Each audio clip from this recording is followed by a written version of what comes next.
व संधीची समानता निश्चितपणे प्राप्त करून देण्याचा आणि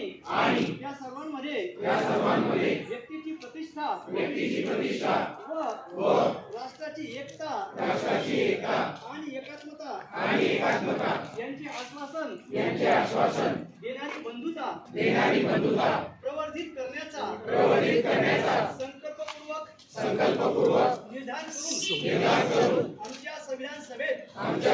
सभेत आज दिनांक 26 नोव्हेंबर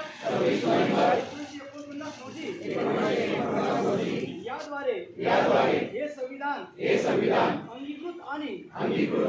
अधिनियमित करून स्वतः प्रत अर्पण करीत आहोत केलाय सर। या राज्यघटनेच्या निर्मितीमध्ये समता समितीचे प्रमुख म्हणून सिंहाचा वाटा उचलणारे घटनेचे शिल्पकार डॉक्टर बाबासाहेब आंबेडकरांनी महत्वाची भूमिका निभावलेली आहे। 2 वर्ष 11 महिने 18 दिवस चाललेले कार्य